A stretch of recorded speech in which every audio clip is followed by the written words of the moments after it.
Good morning दोस्तों। मैं आपका अपना अरुण गंगवार आप सभी के सामने प्रेजेंट हूँ एक नई वीडियो के साथ। आज हम बात करेंगे साइंस के 30 एमसीक्यू क्वेश्चंस के बारे में जो लिए गए हैं फिजिक्स, केमिस्ट्री और बायो से। ठीक है, यानी साइंस के तीनों पोर्शंस के जो इम्पोर्टेंट क्वेश्चंस हैं वो हमने इसमें कवर किए हैं। देखिए, इससे पहले भी मैं 30 क्वेश्चंस की एक वीडियो अपलोड कर चुका हूँ। ठीक है, उसको मैंने पार्ट फर्स्ट करके डाला हुआ है। आप चाहें तो उसका जो लिंक है वो आपको डिस्क्रिप्शन में मिल जाएगा, आप वहाँ से उस वीडियो को देख सकते हैं। वो क्वेश्चंस भी बहुत ही ज़्यादा इंपॉर्टेंट हैं। और उसी प्रोसेस में आगे बढ़ते हुए जो आज का एमसीक्यू क्वेश्चंस का वीडियो है वो भी बहुत ज़्यादा इंपॉर्टेंट है। देखिए, मैं आपको बारी बारी से जो एमसीक्यू क्वेश्चंस की वीडियो प्रोवाइड करा रहा हूँ, इसमें उन सारे क्वेश्चंस को लिया गया है जो या तो आए हुए हैं या फिर अति संभावित हैं। ठीक है, आने वाले एग्ज़ाम्स में जिनकी आने की संभावनाएं बहुत ज़्यादा हैं। चलिए, बिना टाइम ख़राब किए आगे बढ़ते हैं और देखते हैं आज के क्वेश्चंस को। आप मेरे साथ क्वेश्चंस को अटैम्प्ट करेंगे। अपना स्कोर बाद में नीचे कमेंट करें कि आपके कितने ठीक हो रहे हैं 30 में से। चलिए, पहले क्वेश्चन की बात करते हैं, कार्य का मात्रक क्या है।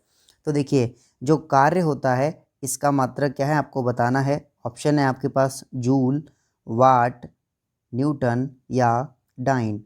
तो देखिए, जो कार्य का मात्रक होता है वो क्या होता है, जूल। ठीक है, यहाँ पे एक चीज़ और समझ लीजिए, कार्य का अगर सीधा सीधा मात्रक पूछा जाए तो जूल, या फिर कभी कभी क्या करते हैं फॉर्मूले के बेस पे भी पूछ लेते हैं। जैसे कि अगर हम कार्य की बात करें तो कार्य यानी W बराबर होता है बल गुणा विस्थापन।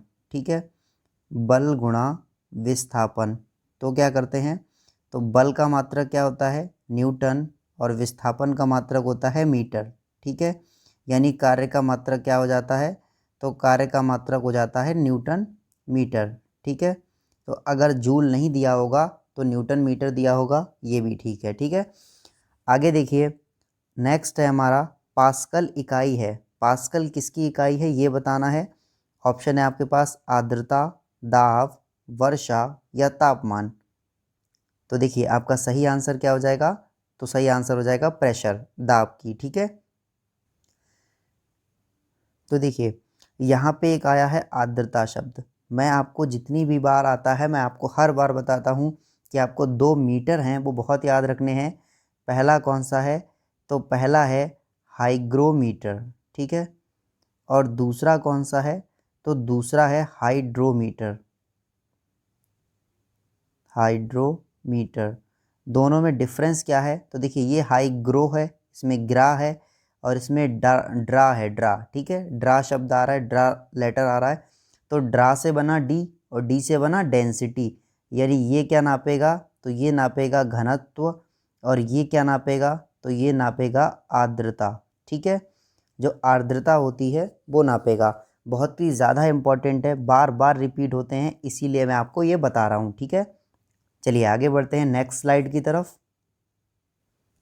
चलिए, नेक्स्ट क्वेश्चन है हमारा, न्यूनतम संभव तापमान क्या है। ठीक है, ताप या तापमान एक ही बात है। ठीक है, न्यूनतम संभव ताप बताना है। ऑप्शन है आपके पास -273, 0 डिग्री सेंटीग्रेड, 1 डिग्री सेंटीग्रेड या -300 डिग्री सेंटीग्रेड। ठीक है, तो आपका राइट आंसर कौन सा हो जाएगा, तो राइट आंसर हो जाएगा ए वाला, यानी -273 डिग्री सेंटीग्रेड। ठीक है, इससे कम तापमान संभव नहीं है। देखिए, यहीं पर एक बात और समझ लीजिए, पूछ लिया जाता है कि कितना डिग्री जो है तापमान है जो सेल्सियस पैमाने और फ़ारेनहाइट पैमाने पर बराबर होता है। तो आपको आंसर याद रखना है -40 डिग्री जो टेम्परेचर है, इसको चाहे आप सेल्सियस पैमाने पर नापें या फिर फ़ारेनहाइट पे नापें, दोनों पे आपको इक्वल मिलेगा। ठीक है, आपको पता होगा जो पैमाना होता है उसकी जो रेटिंग होती है वो किस तरीके से निकालते हैं। तो देखिए, वो फॉर्मूला क्या है जिससे रेटिंग निकालते हैं, तो वो फॉर्मूला है C/5। ठीक है, F-32/9 इक्वल टू K-273। ठीक है, इसको K प्लस कर लीजिए। ये फॉर्मूला होता है, इसमें जब हम वैल्यू रखते हैं तो किसी भी जो तापमान है उसको दूसरे स्केल में कन्वर्ट कर सकते हैं। मतलब अगर सेल्सियस दिया है तो फ़ारेनहाइट में वैल्यू निकाल सकते हैं, फ़ारेनहाइट दिया है तो केल्विन में निकाल सकते हैं। मतलब कोई भी दो वैल्यू जो है आपस में रख के आप इसको सॉल्व कर सकते हैं। कोई एक वैल्यू दी होगी उसे दूसरे में कन्वर्ट कर सकते हैं। चलिए आगे बढ़ते हैं। नेक्स्ट क्वेश्चन, प्रकाश का वेग किस में सबसे अधिकतम होता है? मतलब क्या कह रहा है, जो स्पीड ऑफ लाइट है वो पूछ रहा है कि सबसे तेज किस में होती है। तो आपको बताना है हीरे में, निर्वात में, पानी में या हाइड्रोजन में। तो आपका सही ऑप्शन क्या हो जाएगा? निर्वात में। यानी जो वैक्यूम होता है उसमें जो प्रकाश की जो वेग है प्रकाश का वो सबसे ज़्यादा होता है। और कितना होता है ये भी आपको बहुत इम्पॉर्टेंट है, याद रखना है। तो कितना होता है? 3 लाख किलोमीटर पर सेकेंड। ठीक है, 3 लाख किलोमीटर पर सेकेंड, मतलब 1 सेकेंड में 3 लाख किलोमीटर जो है डिस्टेंस ये कवर कर लेता है। चलिए आगे बढ़ते हैं। चलिए नेक्स्ट क्वेश्चन है हमारा, सूर्य ग्रहण कब होता है? तो देखिए सूर्य ग्रहण कब होता है और इसी से रिलेटेड एक क्वेश्चन है कि चंद्र ग्रहण कब होता है। ठीक है, दोनों बहुत इंपॉर्टेंट हैं, आपको बताने हैं। तो देखिए ऑप्शन है अमावस्या, पूर्णिमा को, किसी भी दिन या चतुर्थांश चंद्रमा के दिन। ठीक है, आपको ये बताने हैं। तो आपका सही आंसर क्या हो जाएगा? तो देखिए सूर्य ग्रहण जो होता है वो कब होता है? तो वो होता है अमावस्या को। ठीक है, और जो चंद्र ग्रहण है वो अक्सर कौन से दिन होता है? पूर्णिमा को। तो आपको ये दोनों याद रखने हैं। जो चंद्र ग्रहण होगा उस दिन अधिकतर कौन सा दिन होगा? तो उस दिन होगी पूर्णिमा। और जो सूर्य ग्रहण होता है उस दिन कौन सा होता है? तो उस दिन अमावस्या। आपको दोनों इंपॉर्टेंट हैं, याद रखने हैं। नेक्स्ट क्वेश्चन देखिए, दाढ़ी बनाने के लिए किस दर्पण का प्रयोग किया जाता है? दर्पण का मतलब जिसमें हम लोग चेहरा देखते हैं, शीशा। ठीक है, वो बताना है कि कौन सा होता है, अवतल, उत्तल, समतल या इनमें से कोई नहीं। तो आपका सही आंसर हो जाएगा अवतल। ठीक है, जो अवतल दर्पण होता है उसमें हम क्या करते हैं, अपने चेहरे को देखते हैं दाढ़ी बनाते समय। चलिए आगे बढ़ते हैं। नेक्स्ट क्वेश्चन है हमारा, इंद्रधनुष में कितने रंग होते हैं? ठीक है, जो इंद्रधनुष होता है उसे इंग्लिश में रेनबो बोलते हैं। और रेनबो में जो कलर हैं वो हमें बताने हैं, उनकी संख्या बतानी है कितने होते हैं। तो आपको पता है कि जो रेनबो होता है, इंद्रधनुष होता है, उसमें कितने कलर होते हैं? तो उसमें होते हैं 7 कलर। ठीक है, चारों में से आपका कौन सा ऑप्शन सही है? Option A is right. चलिए 7 रंग होते हैं। अब वो 7 रंग कौन कौन से होते हैं वो समझ लीजिए। तो वो 7 रंगों को समझने के लिए आपको एक ट्रिक समझनी होगी जिसे हम कहते हैं विवग्योर। ठीक है, विवग्योर। इसमें जो लेटर्स हैं ये सभी लेटर्स अपने आप में एक नाम है। ठीक है, एक रंग का नाम है। और इन सब का जो अरेंजमेंट है वही क्या है? 7 कलर हैं। ठीक है, तो देखिए वी फॉर क्या है? तो बी फॉर होता है वॉलेट। ठीक है, वी फॉर वॉलेट कलर। ठीक है, आई फॉर क्या है? तो आई फॉर होता है इंडिगो। ठीक है, बी फॉर, इसके बाद ये वाला वी है दूसरा वाला, इसका मतलब होता है ब्लू। ठीक है, इसके बाद जी जो है इसका क्या मतलब होता है? तो इसका मतलब होता है ग्रीन। ठीक है, वाई का मतलब येलो, ओ का मतलब ऑरेंज और आर का मतलब रेड। ठीक है, आपको याद रखने हैं। ये आपके 7 कलर हो गए जो आपके इंद्रधनुष में पाए जाते हैं। चलिए आगे बढ़ते हैं। नेक्स्ट क्वेश्चन है हमारा, ओम का नियम क्या परिभाषित करता है? तो देखिए जब भी ओम के नियम की बात आए तो आपको याद रखना है कि ओम का नियम होता क्या है। तो ओम का नियम होता है कि जो वी है वो प्रोपोर्शनल होता है किसके? आई के। इसमें बी क्या होता है? तो यहाँ पे बी होता है विभवांतर। ठीक है, विभवांतर। और आई क्या होता है? तो आई होता है धारा। ठीक है, आगे चलकर यही नियम क्या बन जाता है, जब इसमें प्रोपोर्शनल का सिंबल हट जाता है तभी ये बन जाता है V is equal to I R. जहाँ पे R क्या हो जाता है? R एक कांस्टेंट है। तो मेन वेरिएबल कौन से हैं? V और I। I जो है वो होता है धारा और V होता है विभवांतर। तो धारा का मतलब धारा और विभवांतर का मतलब वोल्टा। ठीक है, तो आपको क्या करना है? आपको याद रखना है जो ओम का नियम है वो क्या परिभाषित करेगा? तो वो दोनों चीज़ों को परिभाषित करेगा, धारा और वोल्टता दोनों को। ठीक है, क्यों करेगा? इस वाले रिलेशन से। ठीक है, बी इज़ प्रोपोर्शनल टू आई, ठीक है। अगर बी बढ़ेगा तो आई भी बढ़ेगा, वी की वैल्यू घटेगी तो आई की भी वैल्यू घट जाएगी।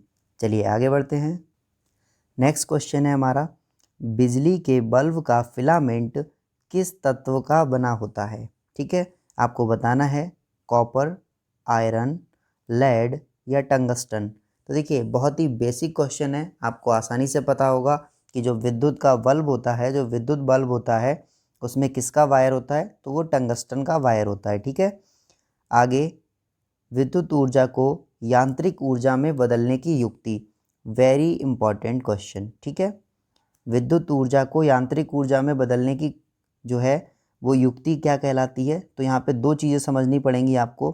पहले तो जो विद्युत ऊर्जा को यांत्रिक में कन्वर्ट करेगा, ठीक है, और नेक्स्ट क्या होगा, जो यांत्रिक ऊर्जा को विद्युत में कन्वर्ट करेगा, ठीक है।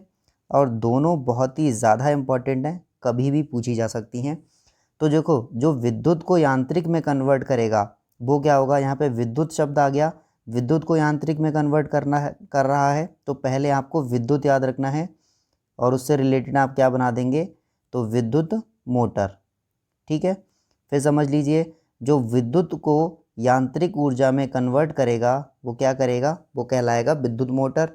दूसरा, जो यांत्रिक ऊर्जा को विद्युत ऊर्जा में कन्वर्ट करेगा उसे कहेंगे डायनमो, ठीक है। दोनों इम्पॉर्टेंट हैं, आप याद रखेंगे। तो आपका ऑप्शन कौन सा हो जाएगा, तो आप कहेंगे सर हमारा ऑप्शन सी वाला बिल्कुल राइट है। चलिए आगे बढ़ते हैं।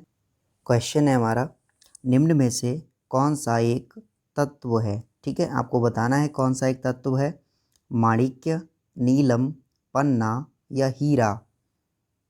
तो आपका सही ऑप्शन क्या हो जाएगा, तो सही ऑप्शन हो जाएगा डी, हीरा। नेक्स्ट क्वेश्चन, रेडियोधर्मिता की खोज किसने की थी, ठीक है। तो रेडियो एक्टिविटी यानी रेडियोधर्मिता की खोज बतानी है। ऑप्शन है आपके पास रदरफोर्ड, हेनरी बेकरेल, रॉन्टजन या आइंस्टाइन। तो देखिए सही आंसर आपका क्या हो जाएगा, तो सही आंसर है हेनरी बेकवेरेल, ठीक है। हेनरी बेकवेरेल भी लिखा होता है, कहीं कहीं पे हेनरी बेकुरेल भी लिखा होता है, ठीक है, एक ही बात है, आपको याद रखना है। रॉन्टजन ने सबसे पहले क्या खोजा था, तो आपको याद रखना है जो एक्सरे है वो किसने दिए थे, वो रॉन्टजन ने बताए थे, ठीक है। आइंस्टीन ने का सबसे फेमस क्या है, तो आइंस्टीन की जो एनर्जी इक्वेशन है E = mc², बहुत फेमस है, ठीक है। रदरफोर्ड ने क्या दिया था, तो रदरफोर्ड ने एक परमाणु मॉडल दिया था, ठीक है, केमिस्ट्री के क्षेत्र में। नेक्स्ट क्वेश्चन है हमारे पास, अम्ल वह पदार्थ हैं जो, ऑप्शन है प्रोटॉन देता है, इलेक्ट्रॉन ग्रहण करता है, सुमात्रा या OH नेगेटिव आयन देता है। तो आपको याद रखना है इसका सही ऑप्शन क्या हो जाएगा, तो सही ऑप्शन है प्रोटॉन देता है, ठीक है। जो अम्ल होगा वो क्या देगा, प्रोटॉन देगा, ठीक है। अगला देखिए, आदर्श गैस की ऊर्जा निर्भर करती है, जो आदर्श गैस है उसकी ऊर्जा किस पर निर्भर करती है। ऑप्शन है दाब, आयतन, तापमान या मोलों की संख्या, ठीक है, जो मोल होते हैं उनकी संख्या पर। तो जो आदर्श गैस होती है उसका जो ऊर्जा होता है वो किस पे निर्भर करता है, तो ऊर्जा जो है निर्भर करेगी मोलों की संख्या पर। नेक्स्ट क्वेश्चन है हमारा, मनुष्य के खून का pH मान क्या होता है। तो देखिए सबसे पहले तो आप यही समझिए कि pH होता क्या है। तो pH का मतलब होता है कि pH को बोलते हैं pH स्केल या pH पैमाना, ठीक है। ये किसने दिया, तो ये दिया था सोरेनसन ने, ठीक है। जो सोरेनसन नाम के वैज्ञानिक थे उन्होंने इस पैमाने की खोज की थी। इसका मतलब क्या होता है, इसमें जो P है इसको कहते हैं पोटेंशियल ऑफ हाइड्रोजन या फिर पावर ऑफ हाइड्रोजन, ठीक है, कुछ भी कह लो एक ही बात है, पावर ऑफ हाइड्रोजन या पोटेंशियल ऑफ हाइड्रोजन, ये होता है pH। समझ गए आप। तो देखिए अब अगर हम बात करें खून की, तो जो हमारा खून होता है इसका pH कितना होता है, तो खून का pH होता है 7.4, ठीक है। और 7.4 की अगर हम बात करें तो ये होगा हल्का सा क्षारीय, ठीक है। तो हल्का क्षारीय या कम क्षारीय एक ही बात है, ठीक है। चलिए देखते हैं नेक्स्ट क्वेश्चन। नेक्स्ट क्वेश्चन में क्या है, तो नेक्स्ट क्वेश्चन है हमारा, प्लास्टर ऑफ पेरिस किसका बना होता है। तो देखिए चार ऑप्शन है आपके पास, मार्बल, जिप्सम, सीमेंट या चूना पत्थर। तो देखिए जो प्लास्टर ऑफ पेरिस होता है वो जिप्सम से बना होता है, ठीक है। आप यानी आपका सही ऑप्शन क्या हो जाएगा, सही ऑप्शन हो जाएगा बी वाला जिप्सम। चलिए आगे बढ़ते हैं। कौन विद्युत का सर्वोत्तम चालक है, मतलब सबसे ज़्यादा अच्छी तरीके से लाइट किस में चलेगी, ठीक है। आपको पता है जो विद्युत होती है वो कौन से फॉर्मेट में चलती है, तो वो आवेश के फॉर्मेट में चलती है, ठीक है। जो आवेश होते हैं, आयंस होते हैं, उनके फॉर्मेट में चलती है, उन्हीं के ऊपर चलती है, ठीक है। आगे देखिए ऑप्शन है आपके पास, माइका, स्वर्ण, तावा या चांदी। तो आपका सही ऑप्शन क्या हो जाएगा, तो सही ऑप्शन हो जाएगा डी, चांदी। चलिए आगे बढ़ते हैं। नेक्स्ट क्वेश्चन है हमारा, सूर्य का लगभग 70% भाग किसका बना होता है। ऑप्शन हीलियम, ऑक्सीजन, कार्बन या हाइड्रोजन। तो आपको याद रखना है जो 70% भाग है, 70 कहें या 71 भी कह सकते हैं, वो किसका बना होता है, तो वो होता है हाइड्रोजन का बना, ठीक है। बाकी का लगभग 28 से 29% पार्ट जो है वो किसका बना होता है, तो वो हीलियम का बना होता है। उसके अलावा जो एक पॉइंट बचता है, ठीक है, उसमें बाकी सारी गैसेस का मिक्सअप होता है, ठीक है। अब देखिए जो हाइड्रोजन होती है वो बहुत ही ज़्यादा ज्वलनशील होती है, ठीक है, लेकिन हाइड्रोजन गैस सबसे हल्की गैस भी है, ठीक है। तो 3 क्वेश्चन आपको कंप्लीट हो गए इसमें। पहला, सबसे हल्की गैस कौन सी है, तो हाइड्रोजन। ज्वलनशील गैस कौन सी है, तो हाइड्रोजन, ठीक है। और सूरज में सबसे ज़्यादा कौन सी पाई जाती है, तो हाइड्रोजन, ठीक है। अब देखिए यहाँ पर एक चीज़ और समझ लीजिए, जब सन की बात आ गई, सूरज की बात आ गई, तो सूरज को कहते हैं सन, और सन से एक प्रोसेस बनता है जिसका नाम है सनलयन, ठीक है। कभी भी पूछ लिया जाए कि जो सूरज है इसमें हाइड्रोजन हीलियम में किस प्रोसेस के द्वारा कन्वर्ट होती है, उस प्रक्रिया का नाम क्या है, तो उसका प्रक्रिया का नाम है नाभिकीय सनलयन, ठीक है। सनलयन याद कैसे रहेगा, क्योंकि साना SUN सन और सन से बना सनलयन, ठीक है। चलिए आगे बढ़िए। जीव विज्ञान का जनक कहा जाता है, ठीक है, किसको जीव विज्ञान का जनक कहा जाता है ये आपको बताना है। ऑप्शन है अरस्तु, लैमार्क, डार्विन और पुरकिंजे, ठीक है। तो सही ऑप्शन क्या हो जाएगा आपका, तो सही ऑप्शन हो जाएगा अरस्तु, ठीक है, आपको याद रखना है। चलिए ऊपर वाले का आंसर देख लीजिए पहले इसका। सूर्य का लगभग 70% भाग किसका बना है, तो आप समझ ही गए हैं किसका बना है, तो आपका option number D is right answer, ठीक है, हाइड्रोजन हो जाएगा, कोई कन्फ्यूज़न नहीं है। चलिए आगे बढ़ते हैं। चलिए देखिए नेक्स्ट क्वेश्चन है, जीवाणु की खोज किसने की थी, ठीक है, जीवाणु की खोज बतानी है। ऑप्शन है फ्लेमिंग, लैम्बर्न, ल्यूवेनहुक और टेमिन, ठीक है। जो फ्लेमिंग हैं, ठीक है, इनमें आपको कंफ्यूज नहीं होना है, फ्लेमिंग और ल्यूवेनहुक, ठीक है। तो जो ल्यूवेनहुक हैं इन्होंने क्या करा था, जीवाणुओं की खोज की थी, और जो फ्लेमिंग हैं इन्होंने किसकी खोज की थी, तो इन्होंने की थी पेनिसिलिन की खोज, ठीक है। किसकी खोज की थी, तो इन्होंने की थी पेनिसिलिन की, ठीक है, पेनिसिलिन लिखा होता है। पूछ लेते हैं पेनिसिलिन की खोज किसने की, तो कभी कभी फ्लेमिंग पूछ लेगा, कभी कभी ए फ्लेमिंग पूछ लेगा, ठीक है। तो ए फ्लेमिंग का मतलब अलेक्जेंडर फ्लेमिंग, ठीक है, नॉर्मली फ्लेमिंग ही पूछता है, ठीक है। फ्लेमिंग ने किसकी खोज की, तो पेनिसिलिन की।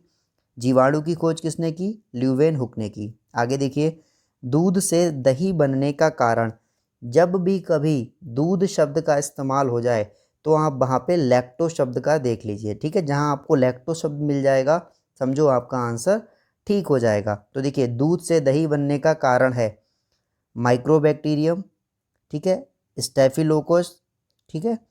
आगे देखिए लैक्टोबैसिलस या खमीर या ईस्ट। तो मैंने आपको क्या बताया कि जहाँ पर भी दूध शब्द दिखाई पड़ जाए आप वहाँ पर लैक्टो शब्द का देख लेंगे।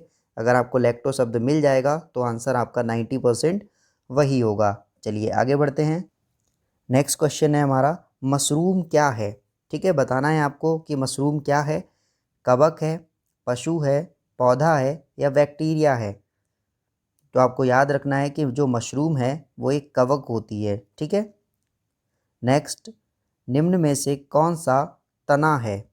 तने का मतलब जो स्टेम होता है उसको तना कहते हैं, जैसे किसी भी अगर प्लांट की बात करें तो लगभग 3 पार्ट होते हैं प्लांट में। पहला ये रूट्स जिसे हम कहते हैं, जड़ें कहते हैं, ठीक है। जड़ से ऊपर का हिस्सा ये वाला जिसको हम स्टेम या फिर तना कहते हैं, ठीक है, स्टेम या फिर तना कहते हैं। और इसके ऊपर जो ये होती हैं ये ब्रांचेस होती हैं। और ब्रांचेस में क्या होती हैं, तो ब्रांचेस में जो हैं पत्तियां होती हैं, लीव्स होती हैं। इस तरीके से इसको बांटा जाता है। तो यहाँ पे पूछा है कि कौन सा तना है, ठीक है। ऑप्शन है सलजम, गाजर, शकरकंद और अदरक। तो इसमें सही आंसर हो जाएगा आपका अदरक, ठीक है। जो अदरक होती है ये क्या होती है, एक तना होती है। और एक्चुअल में ये तना नहीं होती, ये रूपांतरित तना होती है, ठीक है। दोनों में डिफरेंस होता है। फिलहाल आपके इस क्वेश्चन के हिसाब से आपका आंसर अदरक ही ठीक है, ठीक है। चलिए आगे बढ़ते हैं।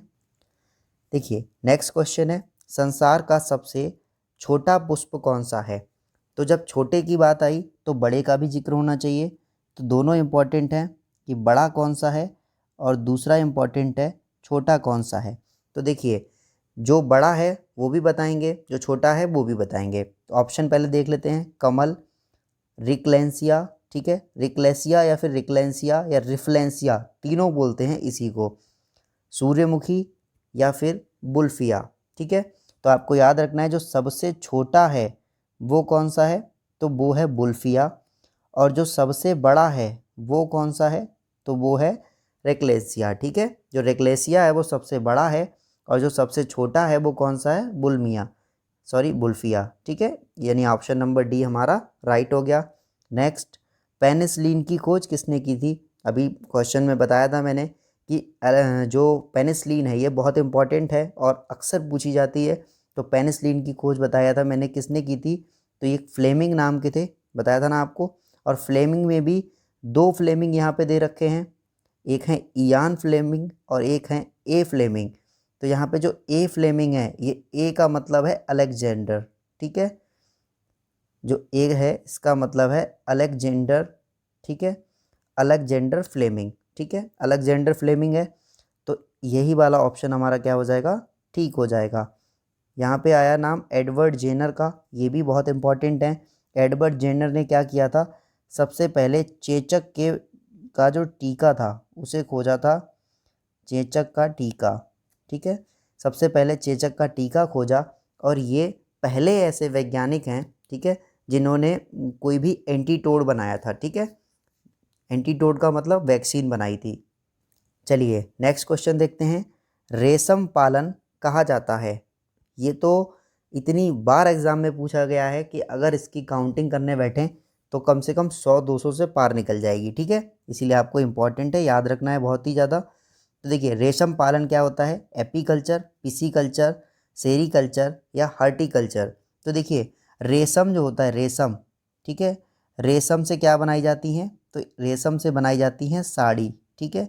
रेशम से क्या बनाई जाती हैं, साड़ी, रेशम की साड़ी होती है। और साड़ी को अगर हम सही से ना बोल पाएँ तो क्या बोलेंगे, साड़ी, ठीक है। साड़ी को साड़ी बोल सकते हैं, मतलब साउंड मैच कर लीजिए आप, इस तरीके से आपको आसानी से याद हो जाएगा। यानी रेशम पालन क्या कहलाएगा, सेरीकल्चर कहलाएगा, ठीक है। आगे देखिए नेक्स्ट क्वेश्चन है हमारा, मानव में गुणसूत्रों की संख्या कितनी होती है।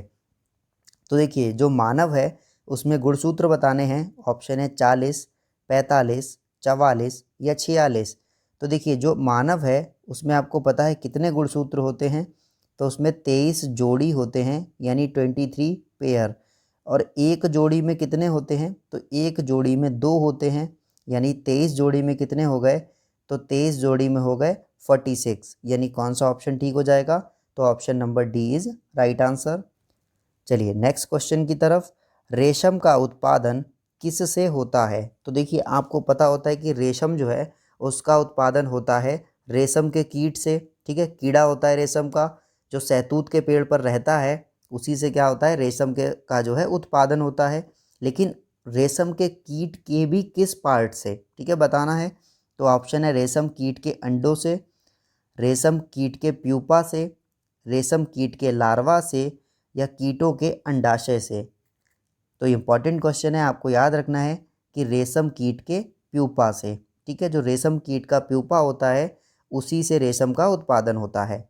नेक्स्ट क्वेश्चन, टीबिया नामक हड्डी किसमें पाई जाती है? जो टीबिया हड्डी है वो बतानी है, खोपड़ी, भुजा, टांग या मुंह। तो आपका राइट आंसर हो जाएगा ऑप्शन नंबर सी, टांग। जो टीबिया हड्डी है वो कहाँ पाई जाएगी? हमारी टांग में। इसके अलावा टांग में एक और भी हड्डी पाई जाती है जिसका नाम है फीमर, ठीक है। और वो कहाँ पाई जाती है? तो वो पाई जाती है हमारी जांघ में, ठीक है। हमारी जांघ में पाई जाती है, लार्जेस्ट बोन है। जब लार्जेस्ट बोन बता दिया तो सबसे छोटी बोन भी आपको याद रखनी है। सबसे छोटी बोन कौन सी है? तो वो है स्टेपीज। टोटल बोन्स कितनी होती हैं? तो अगर वयस्क की बात करें तो 206 होंगी, अगर बच्चों की बात करें तो अप्रॉक्स 300 होंगी। बच्चों में ज़्यादा होती हैं, बड़ों में कम होती हैं।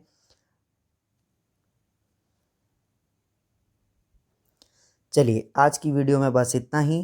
Thank you for watching. Video अच्छी लगी है तो प्लीज़ वीडियो को लाइक कीजिए, शेयर कीजिए, सब्सक्राइब कीजिए और हमारे साथ इसी तरीके से बने रहिए। जय हिंद, जय भारत।